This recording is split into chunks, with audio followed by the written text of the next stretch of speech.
Hello listeners, कैसे आप सब। आप सबने थंबनेल तो देख ही लिया होगा। तो आज की वीडियो है कट ऑफ से रिलेटेड। आज हम बात करेंगे कि इस बार हिस्ट्री का जो पेपर था 25 को, उसका लेवल कैसा था और उसके हिसाब से कट ऑफ कितना हो सकता है।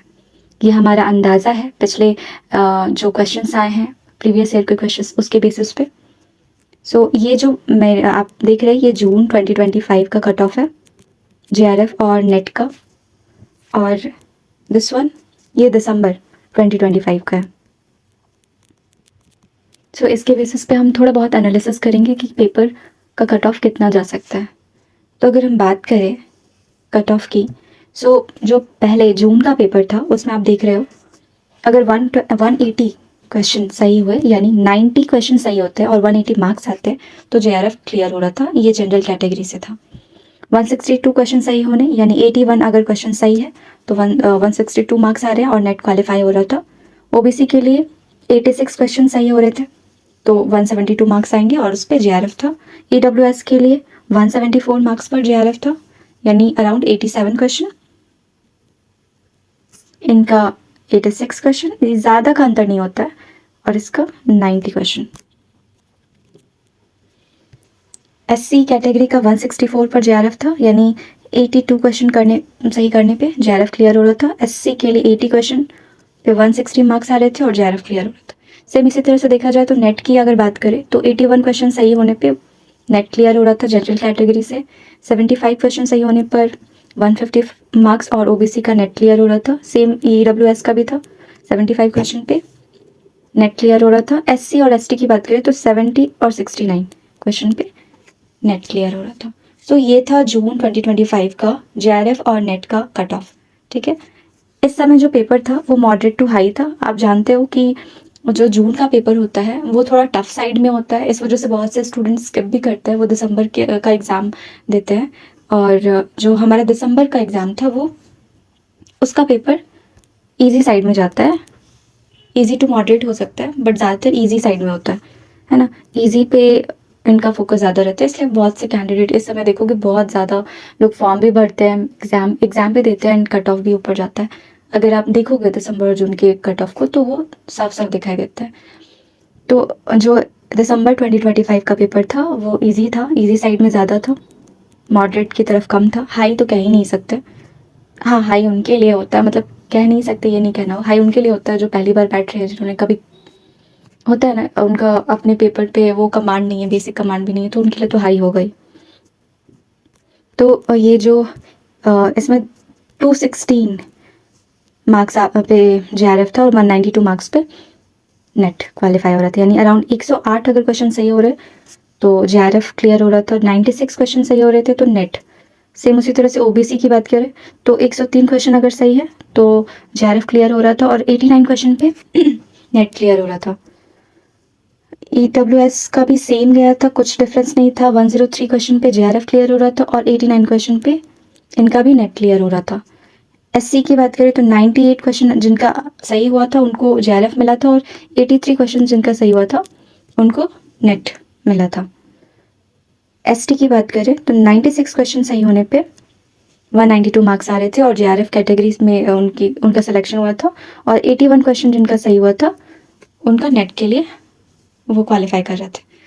तो ये तो रहा बात कि लास्ट ईयर यानी 2025 के जून और दिसंबर के पेपर में कट ऑफ कैसा रहा और किस हिसाब से वेरी किया। इसके बेसिस पे हम इस साल का कट ऑफ का अंदाज़ा थोड़ा बहुत क्या बहुत हद तक लगा सकते हैं। इस बार का जो पेपर था वो मॉडरेट टू हाई था, हाई साइड पे ज़्यादा था। क्यों? क्रोनोलॉजी वाले क्वेश्चन थे। दूसरा रीज़न, इसमें जो क्वेश्चन आ रहे थे ऐसे थे कि आप 2 तक फिर भी अगर पहुंच जाते हो ना, 4 में से सपोज आपने 2 बना लिया, 2 में बहुत इतना ज़्यादा उन्होंने कन्फ्यूजन क्रिएट किया था ऑप्शंस के थ्रू कि वो पेपर का जो लेवल था वो डिफ़िकल्ट हो गया था, काफ़ी डिफ़िकल्ट था। ईजी थे क्वेश्चन, ऐसे भी थे जैसे इंडस वैली सिविलाइजेशन में पूछा था ना, रिवर को लेकर, चिनाब रिवर था एंड हॉर्स को लेकर पूछा था, तो कुछ थे, ऐसा नहीं कहूँ, 20-22 क्वेश्चन ऐसे थे जो वन लाइनर थे, ईजी थे। पर ज़्यादा क्वेश्चन आपके गए थे क्रोनोलॉजी से रिलेटेड क्वेश्चन पूछे गए थे। तो इसलिए माना जा रहा है कि पेपर का लेवल हाई था, कट ऑफ नीचे जाएगा, दिसंबर के हिसाब से नहीं होगा। दिसंबर में आपका 206 मार्क्स पे हो रहा था JRF जनरल वालों का और ओबीसी, सॉरी गलती हो गई, 216 मार्क्स पे जेआरएफ हो रहा था और ओबीसी का 206 मार्क्स पे हो रहा था।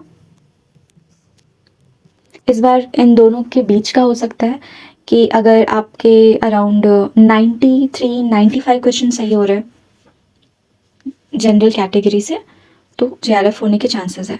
तो आप एक मान कर चलो, ये जो 2025 का जून का पेपर था और 2025 का दिसंबर का जो पेपर था, इन दोनों के बीच में अगर आपके मार्क्स आ रहे हैं, यानी अगर आपका जो क्वेश्चन है, आपने अराउंड 108 क्वेश्चन जो था और 90 क्वेश्चन, इनके बीच में अगर आप ला रहे हो 93, 95, ईजिली आपका हो जाएगा। इसमें डरने वाली कोई बात नहीं, ईजिली आप क्लियर कर लोगे।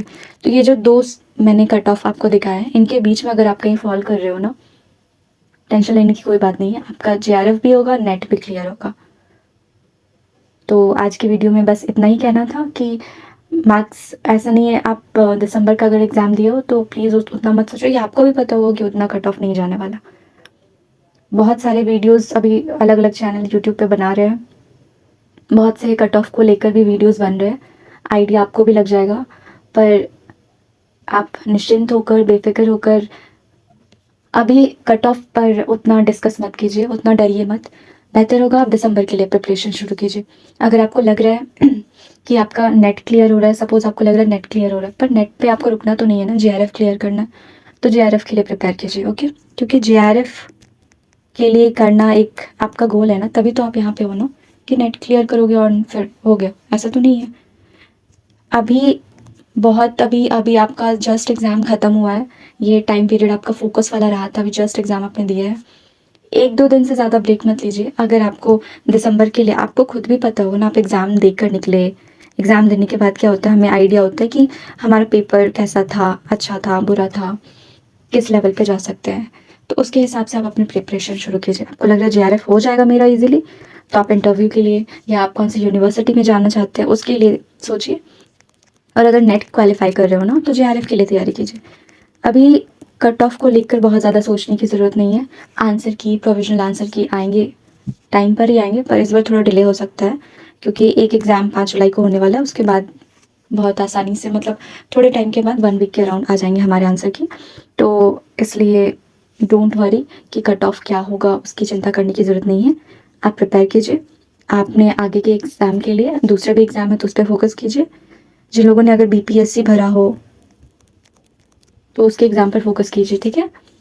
और कट ऑफ को लेकर अभी चिंता मत कीजिए। खैर, बहुत सारी बातें हो गई हमारी, आई होप आपको थोड़ी बहुत हेल्प हुई होगी। बस लास्टली इतना कहूँगी कि पेपर हाई था सबके लिए, पेपर का लेवल जो था वो हाई था, सबके लिए था। तो ऐसा नहीं कि किसी के लिए बहुत आसान था, आसानी से निकल जाएगा, नहीं, कट ऑफ किसी की वजह से वेरी कर सकता है। तो अगर आपका उन दोनों में के बीच का भी आ रहा है ना, तो आप मान के चलो आप सेफ जोन में हो, ठीक है। उससे नीचे जा रहा है तो थोड़ा सा हो सकता है टेंशन वाली बात, पर क्यों टेंशन लेना है ना। दिसंबर का पेपर है ही नहीं, बस 4 महीने प्रिपरेशन करनी है और उसके बाद दिसंबर का पेपर देना है, और उसमें बहुत अच्छा करेंगे, हम मिलकर करेंगे। एंड मैं आपके लिए ऐसी ऐसी वीडियो लाऊंगी ना कि आप बहुत खुश हो जाइएगा। एंड बिलीव मी, सब अच्छा होगा। खुद पर विश्वास रखिए, ठीक है। All the best, thank you. आगे के एग्ज़ाम की प्रिपरेशन कीजिए और टेंशन बिल्कुल मत लीजिए, ठीक है। नेक्स्ट वीडियो मैं जल्दी ही लेकर आने वाली हूँ, और जिसमें हम दिसंबर के एग्ज़ाम के लिए प्रिपरेशन करेंगे। आई होप आपको अच्छा लगे। एंड अगर कोई चीज़ आपको कहनी हो, कोई बात शेयर करना चाहते हैं, बेफिक्र होकर, बिना कुछ सोचे आप कमेंट कर सकते हो। मैं आपके कमेंट का रिप्लाई करूँगी। Okay, thank you so much.